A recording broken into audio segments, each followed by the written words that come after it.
এসেছি মোহনপুর বিধানসভা এলাকার যতনপুর না জগৎপুর এলাকাতে। এই বাড়িটা হলো আমাদের পার্টি নেতা এই ফণীভূষণ দেব, এখন তার ভাইপু রমন দেব হলো আমাদের পার্টির মোহনপুর মহকুমা কমিটির সম্পাদক অন্যতম সদস্য। গত 21শে ফেব্রুয়ারি সারা ত্রিপুরাজ্য বললে ভুল হবে, সারা বিশ্বব্যাপী এখন 21শে ফেব্রুয়ারি এটা আন্তর্জাতিক মাতৃভাষা দিবস হিসাবে প্রতিপালিত হয়। তা আমাদের পার্টি আমরা সিদ্ধান্ত নিয়েছি ত্রিপুরার সর্বত্র যেখানে আমাদের সংগঠন আছে আমরা এই দিবসটাকে সেখানে যথাযথ মর্যাদার সাথে প্রতিপালন করব। তারা এই মোহনপুর লোকাল কমিটির অধীনে একটা জায়গাতে, মোহনপুর যে এসডিএম অফিস তার পাশেই একটা বাড়ি তারা করেছেন। কেন তারা এই জাতীয় কর্মসূচি পালন করল তার একদিন বাদে 23 তারিখ উত্তর হয়েছে না, 23 তারিখে সকাল 8টায় এখানে শতাধিক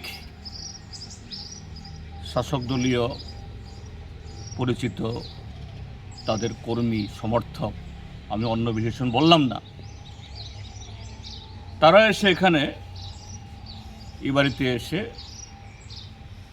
আমাদের কমরেড রমন দেবকে খোঁজখবর করা শুরু করেছে। কোথায় সে, কেন সেই জাতীয় কর্মসূচিতে সামিল হয়। এখানে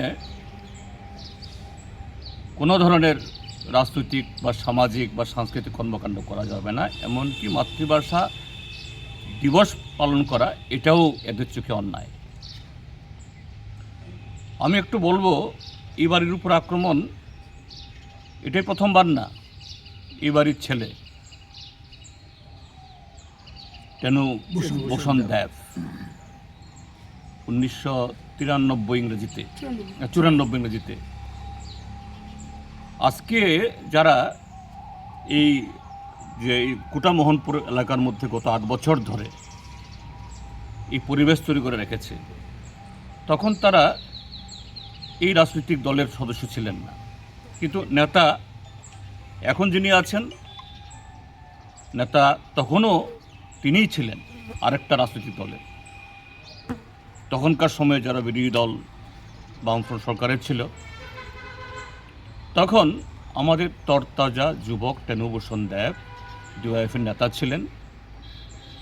তাকে রাতের বেলা তার বাড়ির ছিদ কেটে ঘর থেকে টেনে হিস্ট্রে বের করে তাকে খুন করেছে। ফণীভূষণ দেব গণতান্ত্রিক আন্দোলনের, যুব আন্দোলনের প্রথম সারির সৈনিক। তিনি তার বাড়ির উঠানেই তাকে শহীদের মৃত্যুবরণ করতে হয়েছে। একই শক্তি, তখন দল ছিল অন্য, এখন নেতা এক কিন্তু দল ভিন্ন, কিন্তু চরিত্র, নীতি, এই যে সন্ত্রাসী চেহারা, বিন্দুমাত্র এর থেকে কোনো পরিবর্তন হয়নি। তো আমরা আজকে এসেছি এই খবরটা পেয়ে, কারণ তারা তো ভয়ে গর্তে বেরোতে পারছিল না যে কী হলো।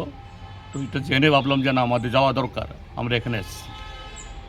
এবং কি করেছে তারা, এইভাবে ত্রিপুরাজ্যের মধ্যে বর্তমান শাসক দল তারা এত ভীত, এত সন্ত্রস্ত। এরা কথায় কথায় বলে ত্রিপুরাজ্য নাকি মডেল উন্নয়নের উচ্চ শিখরে নিয়ে গেছে। উন্নয়নের এত উচ্চ শিখরে যদি নিয়ে গিয়ে থাকে, কেন এত ভয়? বিরোধী দলের 2-4 জন লোক থাকবে, তাদের রাজনৈতিক কর্মকাণ্ড করতে দেবে না। এটা একটা আন্তর্জাতিক একটা এরকম অরাজনৈতিক কর্মসূচি করবে, এখানেও ভয়।